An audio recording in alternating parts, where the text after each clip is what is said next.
안녕하세요. 저는 청주에 살고 있는 48살 김희영이라고 합니다. 제가 사는 것이 바빠서 주위에 이렇다 할 친구도 한 명 없고, 이젠 세상에 혼자 남겨진 기분이 들어 이렇게 글로 제 이야기를 써서 보내봐요. 저는 30살에 남편과 결혼을 했고, 10년의 결혼 생활 끝에 이혼을 했습니다. 그리고 지금으로부터 1년 전에 6년의 별거 생활을 끝으로 다시 재결합을 했어요. 지금부터 이 얘기를 한번 해보려고 합니다. 남편과는 지인들의 소개팅을 통해 만났어요. 그런데 만나자마자 저희 둘 다 사랑에 빠졌고, 소개팅을 한 그날 당시에 눈빛이 통해버렸어요. 그렇게 번갯불에 콩알 볶아 먹듯이 배가 불러오기 전에 결혼식을 올려야 했습니다. 하지만 저는 어렸을 때 부모님 두 분 다 돌아가시고 없어요. 그랬기에 시댁에서 저를 정말 탐탁지 않게 생각하셨습니다. 아이를 가져서 남편이 책임지겠다 강경하게 주장하였기에 우린 무사히 결혼을 할 수 있었어요. 하지만 시댁의 시집살이는 정말 어마어마했습니다. 상상했던 것 이상이더라고요. 저는 결혼기간 10년 동안 단 한 번도 다른 곳으로 눈을 돌린 적도 없고, 제 가정과 시댁에 정말 최선을 다해 모든 것을 해드렸어요. 가정을 지키겠다고 거의 목숨을 걸었다고 봐도 무방합니다. 제가 부모를 어린 나이에 잃었기에 시댁을 제 부모처럼 섬기겠다 노력도 정말 많이 했죠. 그런데 제가 아무리 잘 챙겨드리고 노력을 해도 시댁에선 저를 받아들여주지 않더군요. 길가에 있는 돌멩이도 저보단 나은 취급을 받을 겁니다. 시집살이의 시작은 결혼 초 제 뱃속에 아이가 있는데도 계속되었습니다. 저와 남편은 전세대출까지 받으며 아파트에 신혼집을 차렸어요.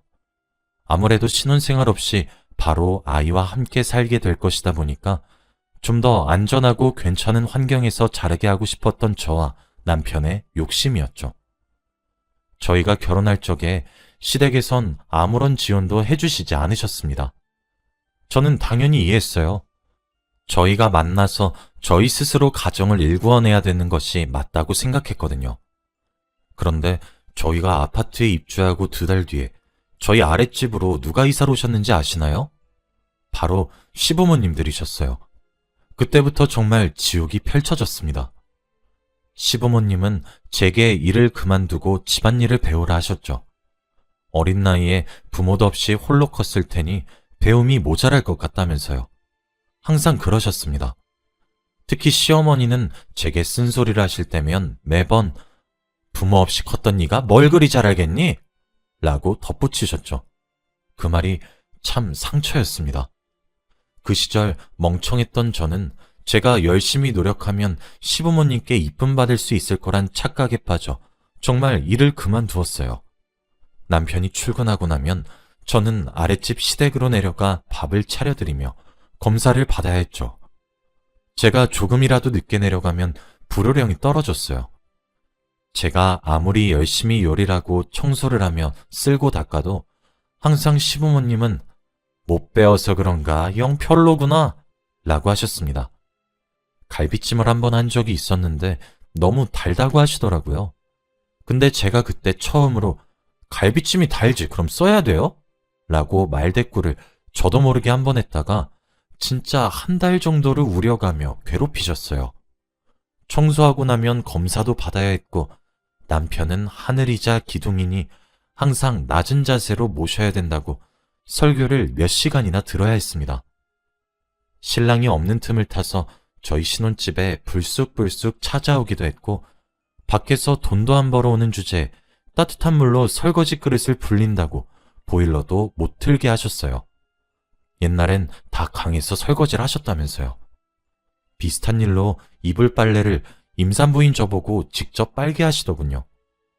아무리 세상이 발전해서 세탁기라는 요물이 생겨도 사람이 직접 밟는 것보단 못하다면서 말이죠. 또 지난밤에 밤늦게 화장실에 갔었던 적이 있었거든요. 이게 임신을 하다가 제가 방광염에 한번 걸리게 돼가지고 화장실을 되게 자주 가게 되었어요. 그런데 다음날 시어머니가 저더러 그 늦은 시간에 남편 깨울 일 있니? 앞으로 새벽에 화장실 가지 말거라 하시는데 어찌나 서러웠는지 몰라요. 다른 집은 임신했으면 복덩이라 이름도 붙여주곤 하는데 저는 그런 취급은 고사하고 한유 취급만 받고 있으니 얼마나 서러웠는지 모릅니다. 아이의 성별을 알렸을 때도 배운 게 없어 남자를 못 낳는 것 아니냐며 대를 끊으려고 작정한 것 아니냐며 가슴을 후벼 파시는데 딸을 가졌다는 것이 죄가 될 수 있다는 사실을 시집을 가고서야 알게 되었어요. 임신 도중에 산부인과 갔을 때 매번 들었었던 말은 스트레스를 받지 말라는 소리였죠. 스트레스를 너무 받았는지 임신 중에도 위험을 달고 살았고 음식도 제대로 먹지 못했습니다. 남편에게 화풀이도 많이 했어요. 정말 많이 화를 냈었거든요. 남편도 별난 시댁 식구들의 성질을 알아서 열심히 막아주려고 했지만 그래도 그게 다 막아줬겠어요? 날이 갈수록 살이 빠졌고 산부인과에서 이러면 아이가 힘들어질 수 있다는 말까지 듣게 되었습니다. 그래서 저는 아직도 아이에게 참 미안해요. 제가 임신 도중 너무 스트레스를 크게 받아 아이를 예민한 사람으로 만든 것 같거든요. 다행히 아이는 잘 견뎌주었고 건강하게 잘 태어났습니다. 여자아이였는데 저를 너무 많이 닮았더라고요. 이 부분도 시댁에서 정말 싫어하셨어요. 발바닥에 있는 점의 위치나 눈썹 모양 등등 남편을 빼다 박은 구석이 너무 많은데 남편의 아이가 맞냐며 유전자 검사를 들먹이셨습니다. 결혼 10년 내내 정말 갖은 구박과 시집살이로 진짜 고생했어요. 아이를 출산하고 얼마 지나지 않아 정신과에 갔더니 우울증이라고 하더라고요. 매일 시댁에서 쪼아대니 그럴 만도 했죠. 결혼하고 난 뒤부터 항상 스트레스성 위염과 편두통에 시달렸고 시간이 지나자 불면증에도 시달리더라고요. 수면제를 먹지 않으면 편히 잠에 들지 못했습니다. 스트레스 수치가 높다고 하던데 남편이 제 이야기라면 시댁에서는 본인들을 못된 사람으로 만들기 위해 갖은 수를 다 쓰는 악독한 년이라며 비난했죠. 지금 생각해보면 그 긴 세월을 저는 대체 어떻게 견뎌낸 건지 의아할 때도 있습니다. 딸아이를 위해서 버텼던 것 같기도 하네요. 그랬던 제가 남편에게 이혼을 요구했던 이유가 있었습니다. 어느 날 딸아이가 제게 그러더라고요. 할머니랑 할아버지가 오늘 나보고 엄마는 천한 사람이래.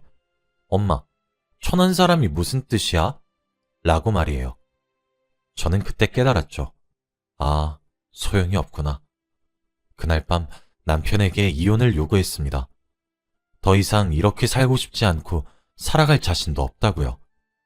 나를 혹사시키는 건 괜찮았는데 왜 내가 배 아파 낳은 내 자식에게 엄마를 천하다고 교육시키는지 이걸 내가 어찌 참고 사냐고요.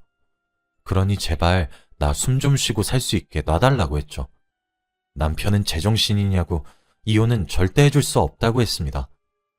하지만 10년의 세월 동안 받아온 시집살이로 인해 저는 이미 날카로운 성격으로 변한 지 오래였어요.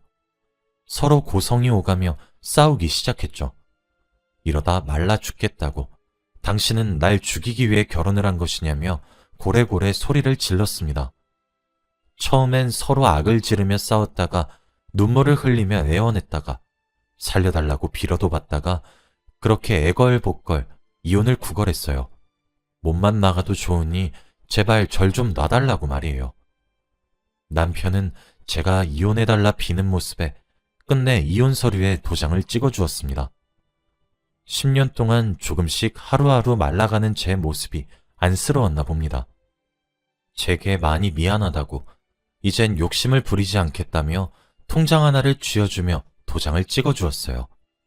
그렇게 저는 남편에게 앞으로 딸아이와 함께 살 집과 목돈을 받을 수 있었죠. 다행히 남편은 제가 딸을 데리고 나가 살길 바랬고 자신은 2주에 한 번씩 딸을 보게 해달라 부탁만 하더군요. 그렇게 그 지긋지긋한 곳에서 탈출할 수 있게 되었습니다. 이혼 후 저도 집 근처에 있는 조그마한 식당에서 일을 할 수 있게 되었어요. 제가 버는 소정의 생활비와 매달 꼬박꼬박 들어오는 양육비로 인해 생활엔 문제가 없었고 오히려 조금 여유롭기까지 했죠. 매일 서서 일을 해야 하니 다리도 붓고 체력도 딸려서 저 진짜 몸이 너무 힘들었거든요. 근데 놀랍게도 10년 동안 지긋지긋하게 절 따라다녔던 위염, 편두통, 불면증 등등이 하나씩 사라지기 시작하더라고요. 정말 마음의 병이었구나 싶었습니다. 사실 저도 정말 악이란 악을 다 쓰며 이혼에 성공했지만 남편의 노력을 몰랐던 것은 아니었어요. 남편도 시댁의 행패에 저를 지키려고 무던히 애썼다는 사실을 잘 알고 있었거든요. 제가 편하게 사는 꼴이 하늘은 그렇게 눈꼴 시려웠던 것인지 그렇게 편안하게 살아오던 어느 날 갑작스러운 비극이 저를 찾아왔습니다. 제가 암에 걸렸더라고요. 바로 자궁암이었어요. 병원에 건강검진을 받으러 갔다가 자궁에 종양으로 의심되는 것이 발견되었다며 정밀검사를 하게 되었는데 자궁암에 걸렸다고 하더라고요. 자궁의 악성 종양이 이미 다른 기관까지 전이되어 있기 때문에 길어봤자 18개월밖에 살지 못한다고 했습니다. 시한부 인생을 살게 된 것이죠. 사람이 언젠가는 죽는다는 사실을 알고 있었지만 딸은 엄마 팔자를 담는다고 하더니 제 딸도 저처럼 어린 나이에 엄마를 잃을 생각을 하니까 눈물이 앞을 가리더라고요. 그리고 미친 듯이 화가 나기 시작했어요. 내가 결혼해서 그 개고생만 덜했어도 우리 딸과 더 좋은 추억을 만들었을 것이고 지금보다 덜 아팠을 거라는 생각에 정말 시댁 식구들이 원망스럽더라고요. 암을 판정받은 뒤로 10년 동안 참는 것만 할 줄 알았던 제가 다혈질적이고 욱하는 성질로 참 많이 변했습니다. 저는 암보험에 가입되어 있기 때문에 제가 죽으면 보험금은 나와서 그걸로 우리 딸아이 걱정은 조금이라도 덜었다며 위안 삼고 있었어요. 그런데 그와 동시에 남편으로부터 재결합 제의가 들어왔습니다. 제 보험금 얘기를 어디서 들은 것만 같았어요. 제가 어땠을 것 같나요? 저는 재결합에 응했습니다. 내 지난 10년의 세월 보상받고 싶었거든요. 남편에게 암에 걸렸다고 말을 했어요. 그리고 재결합을 받아들였죠. 제 목표는 제가 살 수 있는 남은 기간 동안 남편의 재산을 전부 다 쓰고 죽어버릴 생각이었어요. 제가 당했던 모든 불행의 안갚음의 대상은 남편이 되어버린 것이죠. 어차피 제 몫으로 보험금도 나올 텐데 미리 쓴다고 생각하고 싶었거든요. 오로지 저만 생각해서 내린 결정이었습니다. 남편과 재결합을 했을 때 살림을 합치기 위해 집을 알아봐야 했어요. 저는 남편에게 주장했습니다. 난 시한부로 살아봤자 내가 얼마나 더 오래 살겠냐고 말을 하면서 인생을 살면서 한 번 정도는 드라마에 나오는 펜트하우스 같은 곳에서 살아보고 싶다고 했죠. 한 달에 월세만 1,000만 원인 곳에 살기로 했습니다. 처음으로 백화점에 가서 명품백을 샀어요. 샤넬백은 꿈도 꾸지 못할 명품백이었는데 제 손에 들려있더군요. 겨울에 입겠다고 밍크 코트도 한 벌 샀습니다. 남편의 재산을 써서 점차 줄어드는 것을 볼 때마다 통쾌하더라고요. 남편은 제가 어거지를 부리고 무리한 요구를 해도 저를 살뜰하게 보살피기 시작했어요. 항암 치료를 받으러 갔을 때도 제 곁을 지켰고 새벽에 너무 아파 끙끙거리면 바로 일어나 제 시중을 들었죠. 그때부터 마음 한켠에 찝찝함이 자리를 잡았던 것 같아요. 어쩌면 죄책감이었던 것 같기도 합니다. 제가 남편에게 복수하는 짓은 어쩌면 타당하지 않은 짓이니까요. 그렇게 4개월이 지났어요. 아침에 눈을 떴는데 그날따라 몸이 가볍더라고요. 오랜만에 기분 좋게 잠에서 깨어 아침상을 차리고 있었습니다. 평소엔 저보다 일찍 일어나 아침 준비를 하던 남편이 늦잠을 자더라고요. 아침을 다 차린 후 아이를 학교에 보내고 남편을 깨웠어요. 그런데 남편의 몸이 차가웠고 딱딱했습니다. 알고 보니 남편은 사망한 상태였어요. 잠을 자다 죽었으니 호상이었죠. 너무 놀라 발도 안 떼어질 정도였고 가까스로 119에 전화를 해 신고를 했죠. 그렇게 알게 된 사실은 너무 충격적이었습니다. 사실 남편은 대장암 말기에 걸려 투병 중인 상태였고 제게 재결합을 권한 이유는 제 보험금을 노린 것이 아니라 자신의 죽음으로 제가 보험금을 탈 수 있게 하기 위한 것이었어요. 남편의 보험금은 무려 7억이나 되더군요. 저는 정말 다시 살게 된 4개월의 시간 동안 남편의 병색을 전혀 눈치채지 못했습니다. 정말 멀쩡했거든요. 진짜 믿기지가 않더라고요. 무슨 정신으로 남편을 떠나보냈는지 잘 기억이 나지 않아요. 저는 그냥 저희가 살았던 펜트하우스를 벗어나고 싶기만 했습니다. 이사를 하기 위해 짐을 싸던 도중 남편의 유품 사이에 편지 한 통을 발견하게 되었는데 편지에는 이렇게 쓰여 있었습니다. 여보, 나야, 당신 남편.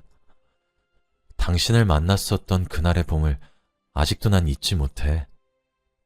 며칠 전에 건강검진 갔다 왔는데 의사 선생님이 대장에 종양이 있는 것 같다고 하는 거야. 그래서 정밀 검사를 했는데 그게 암이라고 하더라. 심지어 너무 늦게 왔대. 대장은 말기래. 나보고 길어봤자 6개월 살 수 있을 거라고 하더라. 난 그래서 내가 죽으면 받을 수 있는 보험금부터 알아봤어. 7억 정도였지. 이거 당신 주려고 재결합하자고 말한 거야. 우리 집 사람들이 당신에게 얼마나 많이 죄를 지었는데 내가 무슨 염치로 사랑하는 당신에게 재결합을 권하겠어. 이번에 나올 내 보험금 빌미로 당신에게 재결합하자고 권유한 거였어. 근데 당신도 암에 걸렸다고 하더라? 정말 세상이 무너지는 기분이었어. 내가 죽고 나서 당신이 혼자 우리 딸내미 키우는데 도움되라고, 이제 자유롭게 잘 살아가라고 그렇게 남겨주고 싶었던 돈이었는데 어떻게 해야 될지 모르겠다, 정말. 그래도 당신 끝까지 치료 포기하지 말아줘. 우리 아이를 생각해서라도. 나는 우리 딸아이에게 좋은 남편이 돼주지 못했고 당신에게도 좋은 남편이 되어주지 못했어. 당신이 시집살이 시달려서 매일 밤마다 수면제 먹어가며 겨우 잠에 드는 모습을 지켜보면서도 내가 적극적으로 당신 보호해주지 못해서 정말 미안해. 당신이 죽을 날 받아나서 하고 싶은 것들 다 해보고 싶다고 했을 때 사실 너무 기뻤어. 그 소원 또한 내 소원과 같은 것이었거든. 당신이 이 편지를 읽고 있을 땐 이미 내가 세상을 떠난 뒤겠지만 그동안 너무 행복했어. 많이 미안했고 정말 많이 사랑했어. 앞으로 잘 지내길 바랄게. 당신의 병도 내가 하늘로 떠나가며 다 가져갈 수 있게 할게. 힘내서 잘 살아가길 바래. 내 모든 재산과 보험금의 수익자는 전부 당신이야. 그동안 미안했고 고마웠던 마음을 돈으로 대신하는데 당신에겐 한없이 줘도 보상이 되진 않겠지만 부디 받아주길 바래. 남은 생도 당신 후회 없이 살아줘. 우리 집안 사람들이 달라고 해도 절대 돈 떼어주지 마. 전부 당신 거야. 그럼 잘 지내? 라고 적혀 있었습니다. 남편 또한 암에 걸렸었던 사람이었고 제게 모든 재산과 보험금을 주기 위해 재결합을 권유했다는 사실에 정말 제 이성이 나갈 것 같더군요. 얼마나 오열했는지 몰라요. 탈진을 몇 차례나 하고 겨우 그 집을 나와 살기 시작했습니다. 남편이 죽고 다음 생은 아프지 않고 건강하게 태어나고 아무에게도 치이지 말고 본인을 위한 인생을 살았으면 좋겠다 싶어 49제를 지내게 되었습니다. 제가 정말 기가 막혔던 것은 뭔지 아세요? 남편이 죽은 지 49일도 채 되지 않아 시댁 식구들이 릴레이 하듯 쪼로로 절 찾아와서 남편의 예상대로 재산과 보험금을 달라고 했기 때문입니다. 제게 뭐 해준 것이 있다고 남의 자식 목숨값을 가로채냐고 되묻더군요. 저는 남편의 말대로 시댁에 돈 한 푼 떼어주지 않았고 저를 찾아오기만 하면 경찰을 부르기 시작했어요. 독하다. 어떻게 저런 애가 있냐. 온갖 소리에도 반응을 하지 않았고 법적으로 조치를 취하기 시작했죠. 그랬더니 절 달래면서 회유하려고 들더라고요. 이름보다 야, 너 이런 말로 부르던 사람들이 아가 라고 부르는 꼴이 어찌나 우습고 기가 막히던지. 결국 법적으로 조치를 시작했고 시댁 식구들은 오만 욕을 다 하고 제게 떨어져 나갔죠. 그리고 지금 겨우 10대 중반인 딸 아이를 위해 돈을 모으기 시작했습니다. 저도 곧 이 세상에서 사라지게 될 테니까요. 그런데 제게 기적이 일어났지 뭐예요? 병원에서도 말기암이라고 고개를 절레절레 저었던 제가 기적적으로 암을 극복하게 된 것이었어요. 사실 남편이 저와 재결합을 하고 난 뒤에 키토산을 매일 먹였거든요. 이걸 먹고 암이 낳은 사람들의 사례가 많다고 하면서요. 편지에도 남편이 제가 아픈 것까지 전부 들고 하늘로 간다던데 실로 그 기적이 일어난 것인지 뭔지 극적으로 완치 판정을 받게 되었습니다. 병원에서도 정말 기적이라며 혀를 내두르더군요. 아마 평생을 조심하며 살아야 되겠지만 말이에요. 이렇게 차갑고 매정한 세상에 딸아이가 혼자 보내게 될 많은 시간들에 한숨만 나오고 눈앞이 깜깜해졌는데 제가 곁에서 지킬 수 있게 된 시간이 많이 늘어 참 다행이다 싶습니다. 저는 기적을 믿지 않았던 사람이었어요. 하지만 이젠 저와 제 딸아이를 지켜주는 누군가가 곁에 있는 것만 같아 마음이 참 든든합니다. 제 긴 이야기를 들어주셔서 감사해요. 앞으로는 하늘로 가 있는 남편에게 항상 고마워하면서 살려고 합니다.